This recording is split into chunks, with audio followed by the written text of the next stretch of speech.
నేను సర్వీస్కి వచ్చే వరకు కూడా నేను ఎలా వచ్చాను ఇక్కడి వరకు కూడా అని నేను అక్కడక్కడ యూత్కు చెప్పేవాడిని కూడా నేను పనిచేస్తున్న చోట విద్యా ఉపాధి మీద దృష్టి పెట్టేవాడిని. ఉపాధితో కొన్ని జీవితాలు బాగుపడతాయి.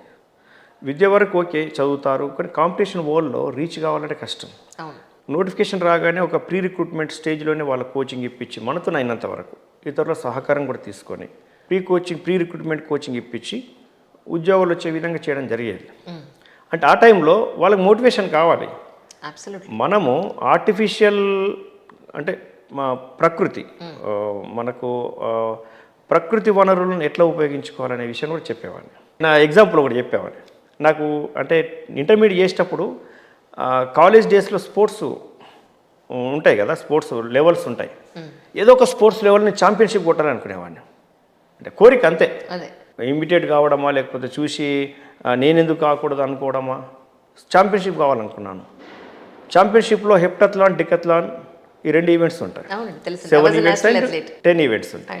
హెప్టథ్లాన్ కొట్టాలనుకున్నాను. పెద్ద కోరిక పెట్టుకున్నాను. ఎట్లా సాధ్యం అవుద్ది? అప్పటికి అంత నడక, చెప్పులు లేని పరుగులు, ఇవన్నీ కూడా పనులు, అవన్నీ కూడా హార్డ్గా ఉంది అఫ్కోర్స్, కానీ ప్రాక్టీస్ కావాలి కదా. అక్కడే స్ట్రెంగ్త్, స్టామినా ఉంటుంది సార్. ఉంటుంది, బట్ ప్రాక్టీస్ టెక్నిక్స్ అవసరం. నేను ఒక ఎగ్జాంపుల్ చెప్పాను. ప్రతిసారి ఆర్టిఫిషియల్గా మనకి ఎక్విప్మెంటే, ఖరీదైన ఎక్విప్మెంటే అవసరం లేదు అని ఒక ఎగ్జాంపుల్ చెప్పేవాడిని. ఏంటంటే నాకు ఛాంపియన్షిప్ వచ్చింది హెప్టథ్లాన్లో. ఎలా వచ్చింది? నేను అదే సమయంలో న్యూస్ పేపర్ వేస్తాను ఇంటింటికి. నేను ప్రాక్టీస్ ఎప్పుడు చేయాలి? మార్నింగ్ సైక్లింగే మీకు పెద్ద ప్రాక్టీస్ అయిపోయింది. ఒక సైకిల్ ప్రాక్టీసే కదా. ఎలా అని నేను 100 మీటర్ ఈవెంట్ ఉంటుంది, 200 మీటర్స్ ఈవెంట్ ఉంటుంది, 400 మీటర్స్ ఈవెంట్ ఉంటుంది, షార్ట్ పుట్ ఉంటుంది, జావలిన్ త్రో ఉంటుంది, డిస్క్ త్రో ఉంటుంది, హై జంప్ ఉంటుంది, లాంగ్ జంప్ ఉంటుంది. సో ఇట్లా ఇవన్నీ ఈవెంట్స్ ఉంటాయి కదా. నేను ఏం చేసేవాడిని అంటే సైకిల్ మీద వేసే బదులు కొన్ని పేపర్లు పట్టుకొని ఒక 100 మీటర్స్ 200 మీటర్స్ ఉన్నటువంటి డిస్టెన్స్ ఉరుక్కుంటూ వేసేవాడిని. సూపర్ ప్రాక్టీస్ అయిపోయింది. 200 మీటర్స్ ప్రాక్టీస్ అయిపోయింది. రెండో ప్రాక్టీస్ గేట్ తీసుకొని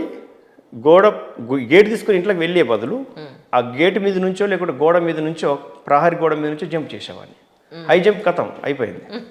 అది 2వ ఫ్లోర్ 3వ ఫ్లోర్ అనుకోండి, ఒక ఫ్లోర్ 2 స్టెప్పులు ఎక్కేసేవాడిని, వచ్చేటప్పుడు ఒక స్టెప్లో దూకేసేవాడిని. హై జంప్ అయిపోయింది. ఇది ప్రాక్టీస్ అనమాట. అంటే మన నేచురల్ రిసోర్సెస్ని ఎలా యూజ్ చేసుకోవాలి. అబద్ధమా నిజం అనేది కూడా ఒక డౌట్, కానీ నేను చేశాను. లేదండి, అది ప్రాక్టికల్గా నేను చేశాను. అందుకని ఐ హ్యావ్ సమ్ ఐడియా. మా ఇంట్లో నులక మంచం ఉండేది. నులక మంచాన్ని నిలబెడితే నేను దాన్ని హడిల్గా వాడుకున్నాను. హడిల్స్ కూడా మనకి కావాలి కదా, 400 మీటర్స్ హడిల్స్, 200 మీటర్స్ హడిల్స్ ఉంటాయి కదా మనకి. సో దాన్ని అలా వాడుకున్నాను. అండ్ మోర్ ఓవర్ ఏంటి, ఎల్బీ స్టేడియం నుంచి ట్యాంక్ బండ్ ఎండింగ్లో మన సైకాలజిస్ట్ నగేష్ గారు ఉండేవారు.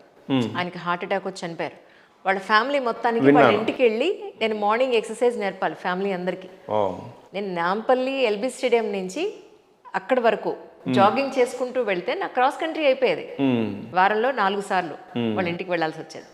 సో అలా అబ్సల్యూట్లీ ఐ యాక్సెప్టెడ్ సార్.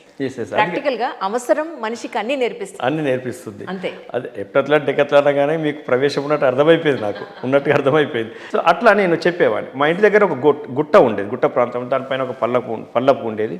దానిపైన స్టేడియం తయారు చేసుకున్నాను చిన్నప్పుడు. హై జంప్కి, లాంగ్ జంప్కి, షార్ట్ పుట్ వేయడానికి ప్రాక్టీస్, జవలిన్ త్రో వేయడానికి, డిస్క్ త్రో వేయడానికి కూడా అక్కడ నేను ప్రాక్టీస్ కోసం స్టేడియం తయారు చేసుకున్నాను. మీకు స్పోర్ట్స్ కోటా వచ్చిందా సార్? లేదు, నాన్ స్పోర్ట్ కోటా. నేను జనరల్గా వచ్చేసాను. అంటే అప్పుడు చెప్తున్నాను. ఇక ఆ తర్వాత పీజీకి వచ్చిన తర్వాత ఇక్కడ కొంచెం long distance running and half marathon, 6,000 metres, 12,000 metres practice చేశాం అప్పుడు. అంటే అవసరం కోసం అట్లా జస్ట్ స్టామినా కోసం చేసాం. అది ట్రైనింగ్లో ఉపయోగపడింది అనుకోండి. ఆఫ్ కోర్స్ ట్రైనింగ్లో 4 అవార్డ్స్ ఉంటే అవుట్ ఆఫ్ 4 3 అవార్డ్స్ నాకే వచ్చాయి. వివిధ రంగాల్లో ట్రైనింగ్స్లో అవార్డ్స్ ఉంటాయి కదా, ప్లేసెస్ ఉంటాయి, బెస్ట్ ప్లేసెస్. సో ఆ బెస్ట్ ప్లేసెస్ 3 గెలుచుకున్నాను. ఇవంతా ఈ స్టోరీ అంతా, ఈ ప్రాక్టికల్ థింగ్, ఈ ప్రాక్టికల్ లైఫ్ అంతా అక్కడ ఉపయోగపడింది ఆఫ్ కోర్స్. అట్లా so I implemented the natural resources in the real life and got achievement. నేను సమ్టైమ్స్ ఇట్లా పిల్లలకు చెప్పేవాడిని, చెప్పి వాళ్ళు మోటివేట్ చేసేవాడిని. సరే, ఎవరికైనా మనము చరిత్రను దాచుకున్న వక్రీకరణనే, చెప్పాల్సిన చరిత్రను చెప్పకున్న వక్రీకరణనే, చెప్పకూడని చరిత్ర చెప్పిన వక్రీకరణనే. అంటే రియల్ లైఫ్లో చెప్తాను. చరిత్ర కరెక్ట్గా ఉండాలి ఎప్పుడైనా. ఆధారాలు లేనప్పుడు ఏదో కార్బన్ డేటింగ్తో మనం అనుకుంటున్నాం, వేరే విషయం. ఇప్పుడు ఆధారాలు మనం చెప్తున్నప్పుడు చేసిందే చెప్తున్నాం కదా. కరెక్ట్. అందుకే చరిత్రను ఎప్పుడు కూడా దాచకూడదు. దాచి ఏం చేస్తాం? కొంచెం చిన్న లైఫ్, ఈ చరిత్ర కరెక్ట్గా అటు మనిషి అనేవాడు ఇలా కూడా చేయొచ్చు అన్న విషయం తెలిస్తే ఇంకొక 10 మంది సోమరులు కాకుండా ఉంటారు. కరెక్ట్. మోటివేషన్. చాలామంది ఏంటంటే నేను గత జీవితాన్ని తలుచుకోవడం కానీ గత జీవితాన్ని 10 మంది ముందు పెట్టడం కానీ ఇష్టపడరు చాలామంది నేను చూశాను. బట్ కానీ మీరు అంత ఓపెన్గా చెప్పడానికి చాలా సంతోషం. అంటే ఆర్టిఫిషియల్ ఏదో ఇన్ఫ్లుయెన్స్ పొందడానికో లేకపోతే ఫాల్స్ ప్రెస్టేజ్ పొందడానికో ఉపయోగపడతాయి అవన్నీ. అవును సార్. అంటే నేను తెలుసుకున్నా. అవును సార్. ఎందుకు అవసరం ఏముంది, కష్టపడుతూ శ్రమిస్తూ we should expose our industry. మనం ఒక ఇండస్ట్రీస్గా మనం ఎక్స్పోజ్ అవ్వాలి, పని చేయాలి, ఫలితాలు తీసుకురావాలి. అప్పుడు వస్తుంది కదా ప్రెస్టేజ్ అనేది. ప్రివిలేజెస్ అప్పుడు పెరుగుతాయి, ఫాల్స్ ప్రివిలేజెస్ ఏమవసరం. ఇప్పుడు మీ ఫ్యామిలీ అంతా ఎక్కడుంది సార్? సిస్టర్స్, మదర్ ఫాదర్ అంతా ఊర్లో ఉంటారు. నిజామాబాద్లో. ఒక తమ్ముడు టీచర్, మా మరదలు కూడా టీచర్. నిజామాబాద్లో ఉంటారు. ఆర్మూర్లో ఉంటారు. ఊర్లో ఉంటారు. అక్కడే ఇంకా వెళ్ళలేదు. మాతోటి ఉన్న వాళ్ళంతా చాలామంది వెళ్ళిపోయారు ఆ రోజుల్లోనే. మా నాన్నగారి అన్న కొంతమంది మాత్రం అక్కడ సెటిల్మెంట్ చేసుకుని ఉన్నారు ఎడ్యుకేషన్ పర్పస్.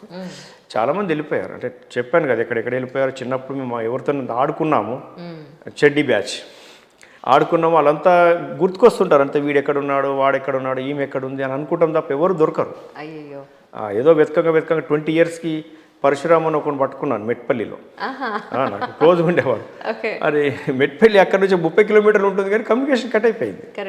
దొరకబట్టి అరే చిన్నప్పుడు మన సైకిల్ మీద తిరిగే వాళ్ళం. ఒక పోస్ట్ పెట్టండి సార్, నేను ఈ ఊరు, నాతో పాటు ఎవరు ఆడుకున్నారు, సో పేర్లు కూడా మీరు ఎక్కడున్నారని పెట్టండి. దిల్ కనెక్ట్ విత్ యూ డెఫినెట్లీ. ఈ వాట్సాప్ వచ్చినప్పుడు కనెక్ట్ అవుతున్నారు. వాట్సాప్ వచ్చినప్పుడు అరే నువ్వు ఇక్కడ ఉన్నావా అని దొరుకుతున్నారు. నేను పనిచేసే చోట మేము అంటే సైకిళ్ళ మీద వెళ్ళి పని చేసుకొని వచ్చేవాళ్ళం దందాలు. ఒక 20 కిలోమీటర్లు 30 కిలోమీటర్లు చలిలో కూడా ఇట్లా ఒకసారి హ్యాండిల్ ఇట్లా పట్టుకున్న తర్వాత ఇట్లా రాకపోయింది, మళ్ళీ చేతిలో రావు వెనక్కి, అంత టైట్ అయిపోద్ది చలికి. సిచ్యువేషన్లో అప్పుడు కరెంట్ ఉండకపోయేది. అసలు న్యాచురల్ అట్మాస్ఫియర్లో అటువంటి అనుభవించేవాళ్ళు. మాతో పాటు పనిచేసిన వాళ్ళు చిన్నతనంలో అంటే వ్యాపారాలకు వచ్చిన వాళ్ళు. ఒక అతను నేను మేడ్చల్ ఎస్హెచ్ఓ పనిచేసేటప్పుడు అక్కడ కనపడ్డాడు. ఆయన పేరు పోచయ్య. చాలా ఆనందం అనిపించింది. వెంటనే అతన్ని నా దగ్గర కూర్చోబెట్టుకుని, నా ముందు కూర్చోబెట్టుకుని, నా పక్కన సోఫాలో కూర్చోబెట్టుకుంటుంటే అతని స్టేజ్కి నా స్టేటస్కి పెద్ద గ్యాప్. అతను వద్దు ఇట్లా నాకు మంచిగా అనిపించట్లేదు, నన్ను వదిలేసాయి అని అంటే కూడా నేను వదిలిపెట్టలే. ఆయన దొరికిపోయాడు. ఆయన అట్లా బిర్యానీ తినిపించేసి నా వెహికల్లో కూర్చోబెట్టుకొని సీఎం గారికి, కేసీఆర్ గారు సీఎం గారు ఉన్నప్పుడు ఫామ్ హౌస్ రూట్ ఉంటుంది అక్కడ. ఆ ఫామ్ హౌస్ రూట్లో బందోబస్తులో పెట్రోలింగ్లో వెళ్తున్నప్పుడు నా పక్కన కూర్చోబెట్టుకుని ఆయనని చాలా ఆశ్చర్యపోయాడు అనమాట. అటువంటి సర్కిల్ ఉండేది కూడా. ఇప్పుడు ఇంకా మిస్ అయిన ఫ్రెండ్స్ పేర్లు చెప్పండి. ఒకవేళ ఇంటర్వ్యూ ద్వారా మీకు కనెక్ట్ అయితే కనెక్ట్ అవ్వచ్చేమో. లేరు మేడం, కొంతమంది అంటే పేర్లు గుర్తులేవు. ఈ ఏజ్లో ఉన్న అంటే ఒక సమస్య ఉంటుంది మేడం.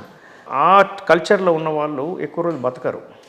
అయ్యో. అంటే వాళ్ళకు సరైన ఫుడ్, మెడికల్ ఫెసిలిటీస్ ఉండవు. వచ్చే రోగం కూడా డయాగ్నోసిస్ చేసుకోవడానికి ఎక్కడికి వెళ్ళాలని కూడా తెలియదు. ఆ స్టేజ్ వాళ్ళ గురించి చెప్తున్నాను నేను. అర్థమైంది సార్. తెలియదు. అట్లా చాలామంది హార్ట్ అటాక్తో చనిపోయారు, సమస్యలతో చనిపోయారు, రోగాలతో. అది అతనే ఆ పోచాయ్ గురించి చెప్పాను కదా. కొద్ది రోజులకే నాకు ఇంకొకరు ఫోన్ చేసి చెప్పారు. నేను అడిగితే ఒక 2 months 3 months తర్వాత హార్ట్ అటాక్తో చనిపోయాడు అని. అయ్యో పాపం. చాలామంది లేరు, అక్కడక్కడ ఉన్నా కానీ కనెక్ట్ అవుతూ ఉంటారు చిన్న చిన్న పనులు చేసుకుంటూ.